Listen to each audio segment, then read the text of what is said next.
Не, я один.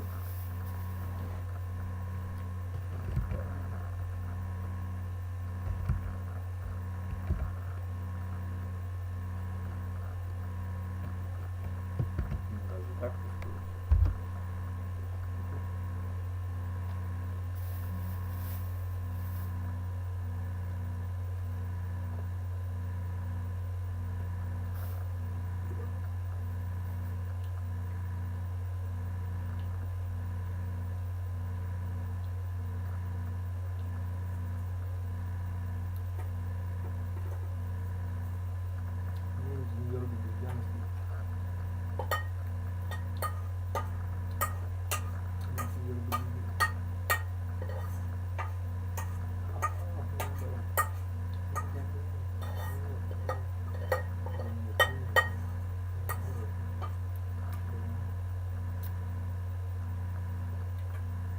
Да, это хорошо.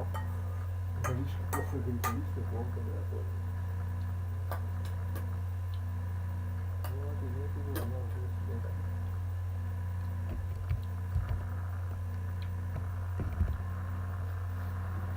Ну, хоть немножко умудрился, да. Хоть что-то, ну, хоть даже просто что-то сменилось в жизни, уже и то эрекция появляется. Как я понял, нет, у него наоборот, наоборот, тогда.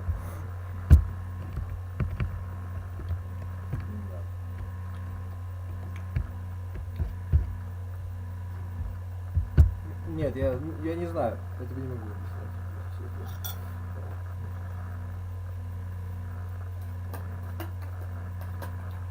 Приедет. Пошли.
Ну, смотря по каким меркам.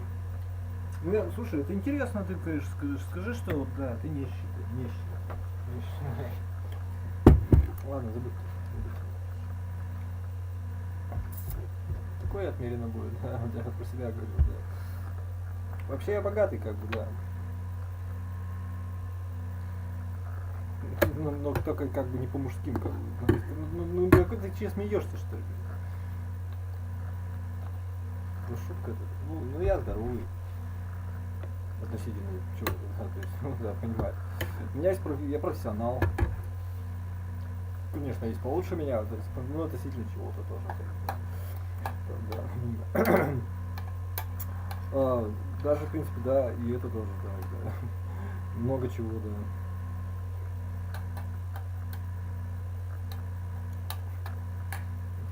Все, отдыхай.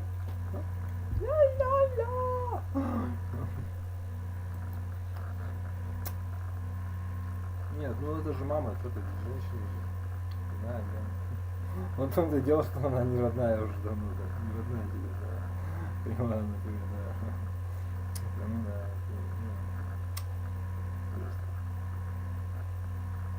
Face with face, without face.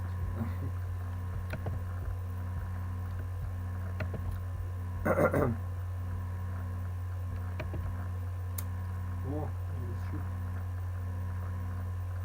3 go.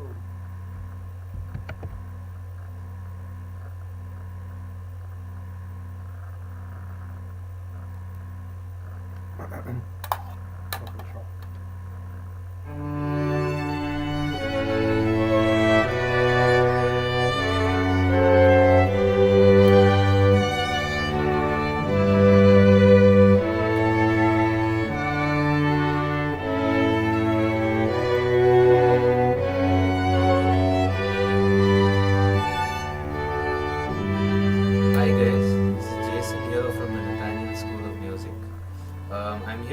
you a few exercises on scales, which we will be giving you over a period of about 3 to 4 videos or so.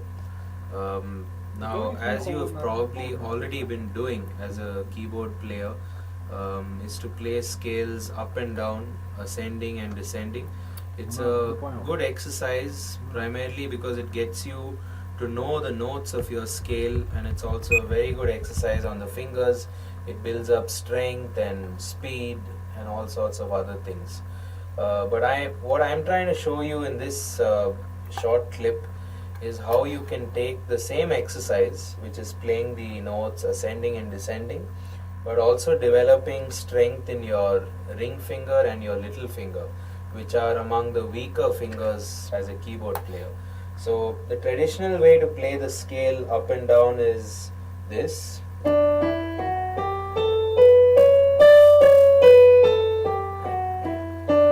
as you can see, I'm playing D major, 1 octave up and down. The way I'm going to show you to play this is to add a small trill at the top end, and yeah, here's how it goes. So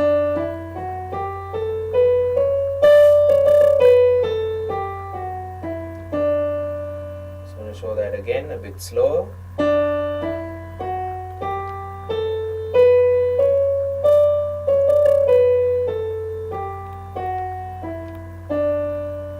And by adding this small trill, I'm basically not compromising or increasing the number of beats in the cycle. It's still the same number of beats, which could be 7, it could be 8, or whatever you choose. What we are adding is that small trill, which will definitely strengthen these two fingers, and you can push yourself by practicing it at different speeds, at the same time trying to ensure that you're not running away or running ahead of time and speeding up, slowing down, etc.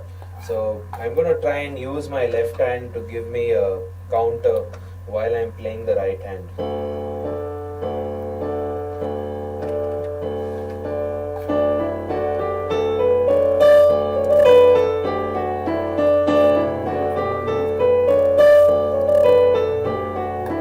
little slower.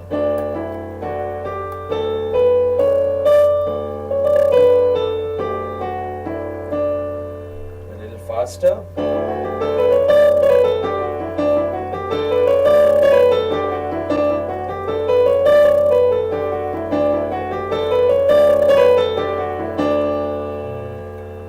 And a good way to test if you're actually playing it fine, if you have an electronic keyboard, what you could do is you could turn the volume to 0 and try and hear the sound of the hammer striking the keyboard surface. And if you're getting the same sound, you'll definitely play it correctly once the notes are heard by you.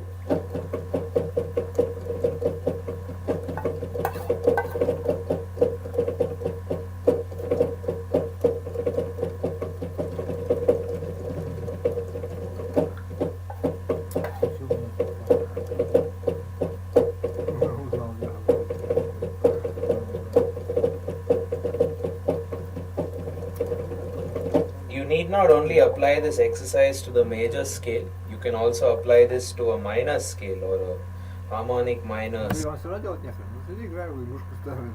or any other scale you know really. It will work the same way.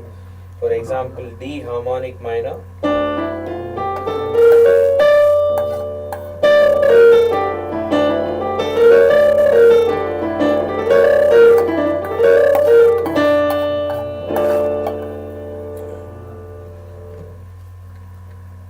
Hope you find this useful. Stay tuned for the next video. Thanks.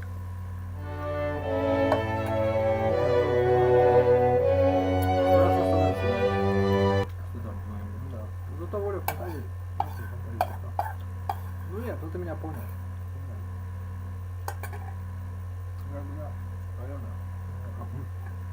Может быть так даже. Что-то в этом есть, согласен. Ну так вот оно и... Ну да, не надо. Что я сейчас сел, что ли? Я только вот разъелся. Ну не надо. Сладкое что-то.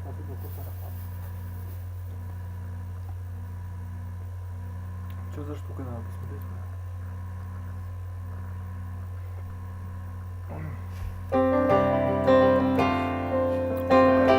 Вот, походил, смотри.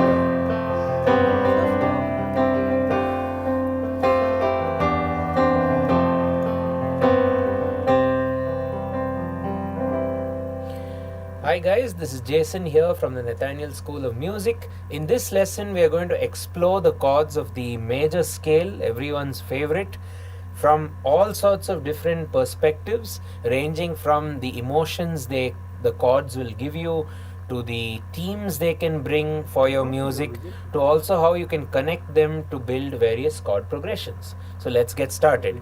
First off, the major scale, as you know, has 7 notes and thus 7 chords. However, when we form those chords using the triad concept, namely 1, 3, 5,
Hi guys, this is Jason here from Nathaniel, and in this lesson let's look at how we can make our left hand chord playing a lot more richer, a lot more unique sounding, and to give it a very dense texture, right? Adding a lot more color and flavor to your music, and more importantly, which a lot of piano players face the issue quite often, is we get away from that usual muddy sound which is played in our left hand, right? For example, if I play an F major chord, this may not be a great way to play an F major. It's not a very clean way because the frequencies are clashing with each other. They are very close to each other in the lower registers of the piano. So what we end up normally doing on the keyboard to play chords professionally is we take the chord to the right hand, because naturally our right hand is in and around middle C, and anything here will always work well with the music we play. So naturally you don't want to play too many chords in the left hand voiced as chords, because it's going to clash with the other musicians. Naturally, to compensate for that, a piano player would play the chords here in the right, this is F major, and play the root note in the left hand, that's F. So this is a nice sound. The challenge with this approach is that the chords occupy everything you're going to do in the right hand. In other words, you can't really play a melody while playing the harmony and the bass note. So we need to develop a way to play the full chord, the whole chord, in just the left hand, and then it frees up space for our right hand to do stuff.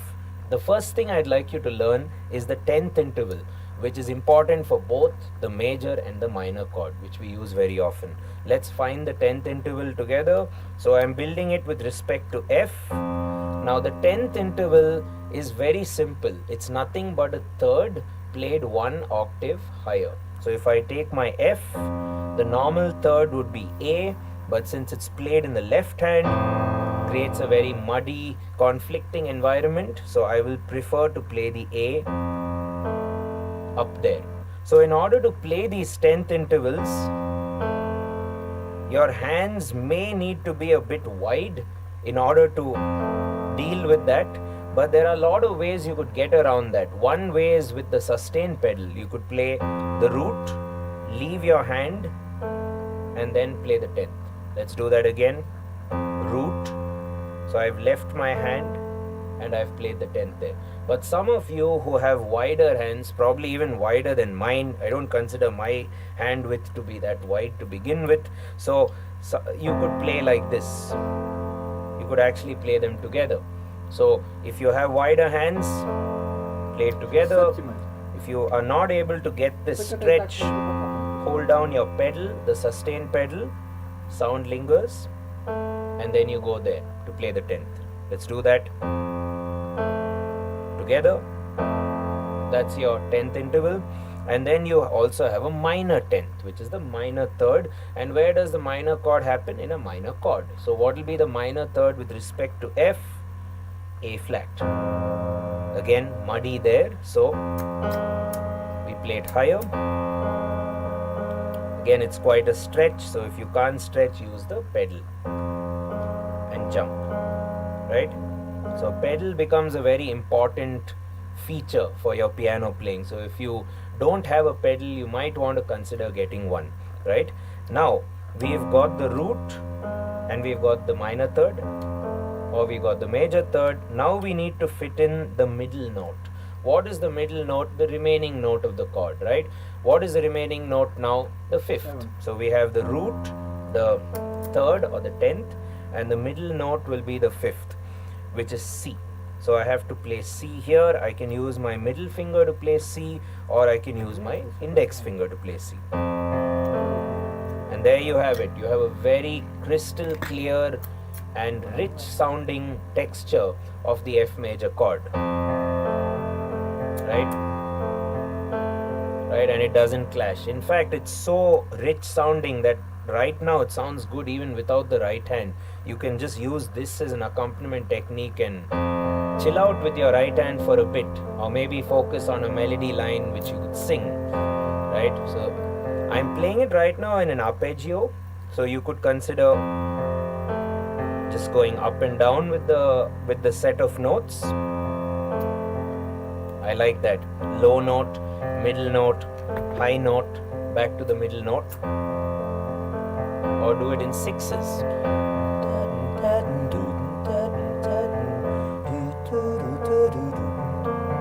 You've heard the Bach cello suite, which uses this exact voicing, right? So you go maybe a minor. Let's go back to the other arpeggio pattern, right? If you ask me, this is full enough, right? Yes, you could add variety in the right hand, but now if you think about it, you set the platform for a melodic objective in the right hand. So your right hand can now exclusively focus on the melody line, and this lesson is not really about the right hand, right? I've done a lot of other videos which you could watch which focus on melody playing and melody building, but for this lesson we are just going to deal with the left hand. So get this voicing going really well. Let's recap: root, 5th, and the higher 10th or the higher third.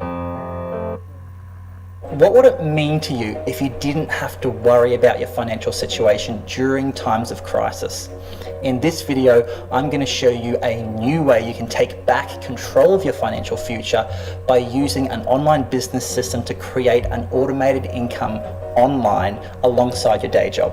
If you like the sound of that and you want to start learning this new way right now, click the button on this video to access the free training. Here's the thing, millions of people lost their jobs in 2020. Even Forbes magazine said it will be years before employment levels return to pre-crisis. The old way of having a nice stable job, working a 9 to 5, putting trust in a boss is failing us. It shouldn't be this way. Why? F major,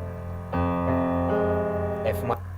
These are our piano inversions for each triad. Each triad has 3 inversions. In your left hand, however, you could write the same equation in a circle, but you could move in the counterclockwise direction as you're counting the notes. So what was once FAC in the right hand, which would be a clockwise movement, will now be FCA in the left hand. And that's your deep voicing or the spread voicing. Very rich sound. So actually you'll even have the inversions, right? So let's try and conclude this lesson with a nice sounding chord progression for you guys to practice. So we are in the key of F major, 1 major, 6 minor, very common movement, 2 minor, 5 major, which is the dominant, going back to the tonic. Let's do that again. F major, D minor next, D minor, G minor, and we end on C major. Let's do that again.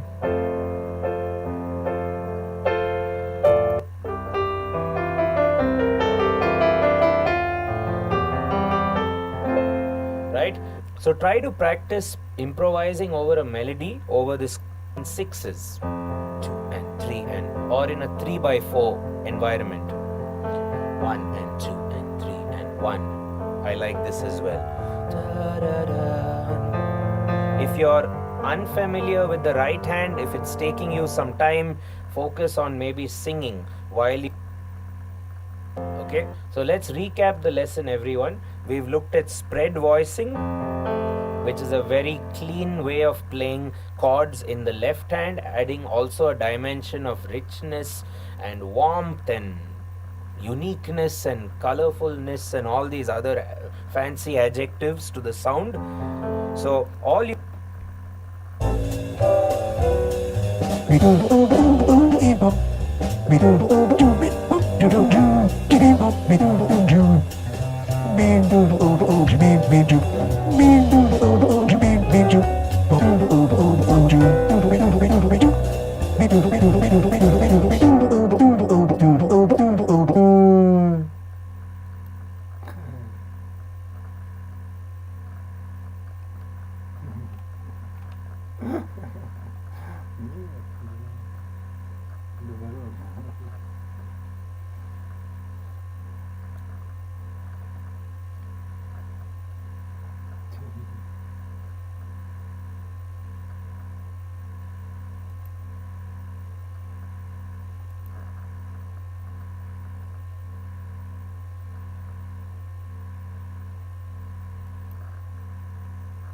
Гениальности можно научиться, в волшебстве есть система. Я всегда говорю, что мое отчаяние стало моим вдохновением. Нет, я не хочу...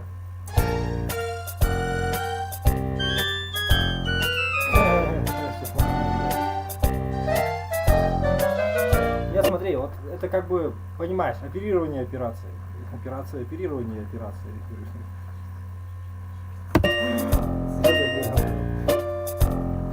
Love and marriage,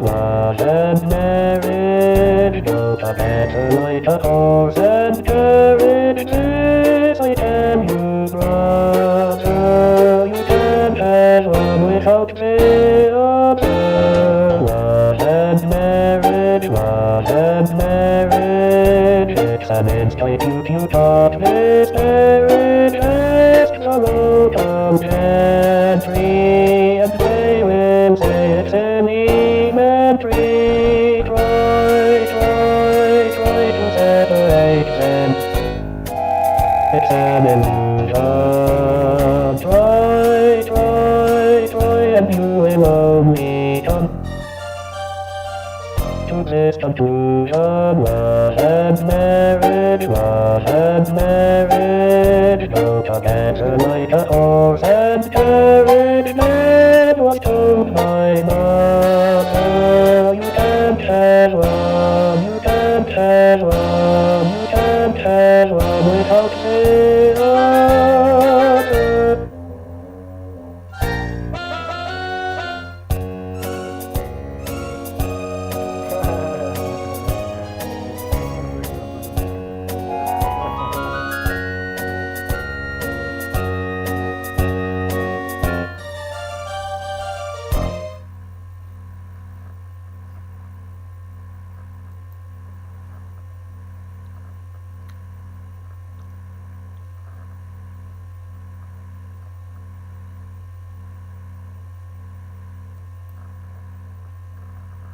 Ten, 9, 8, 7, 6, 5, 4, 3, 2, 1.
Dear fellow scholars, this is 2-Minute Papers with Dr. Károly Zsolnai Fehér.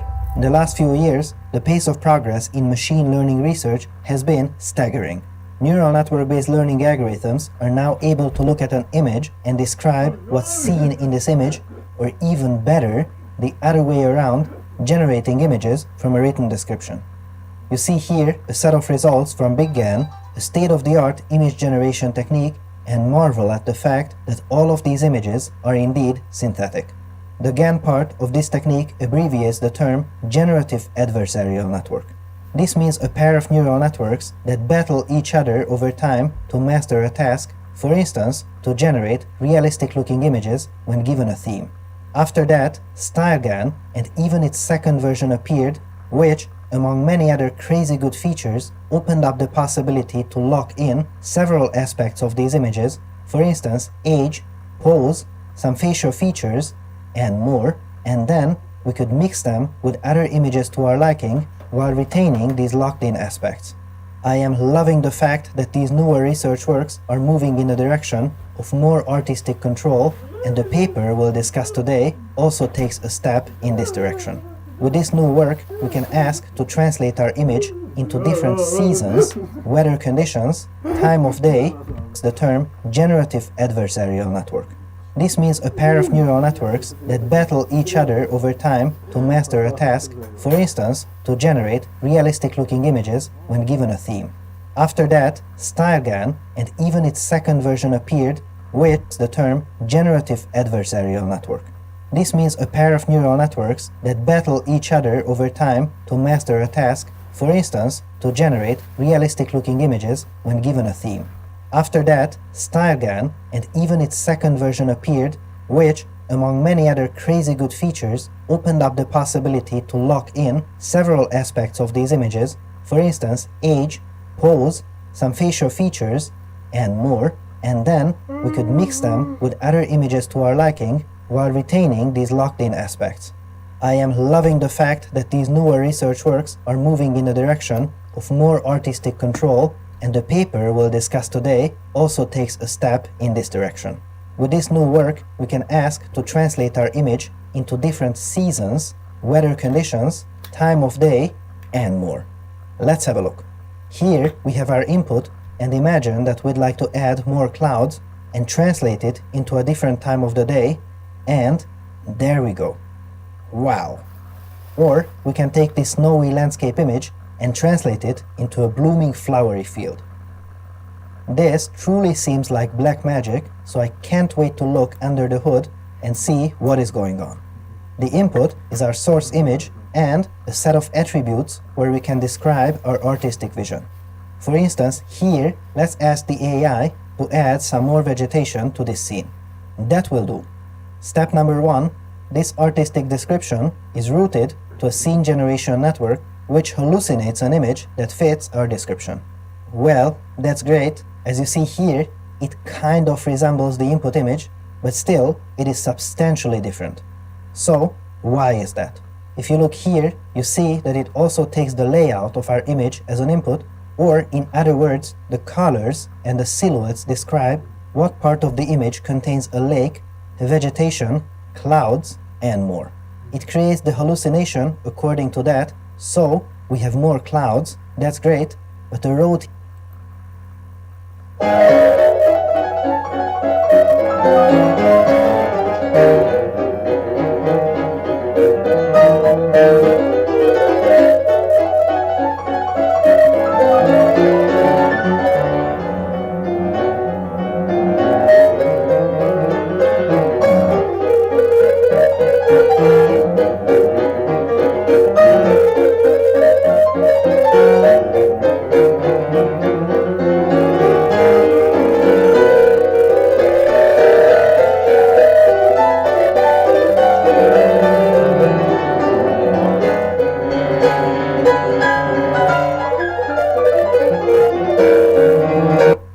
Молодые хваньки, молодые эти самые.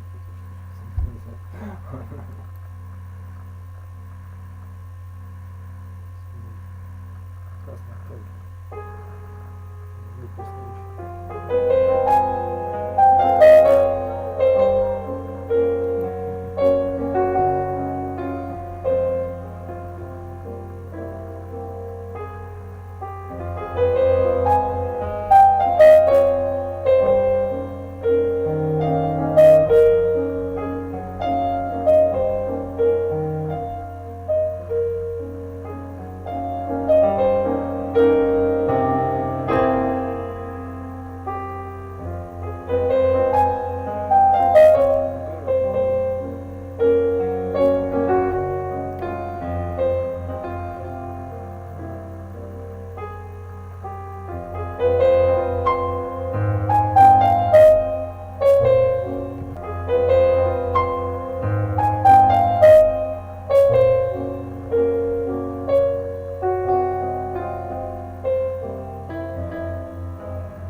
שואל אותי כמה פעמים, אם את נכון, את לא תאמר אותי. זה בעצם ילדים, זה ילדות של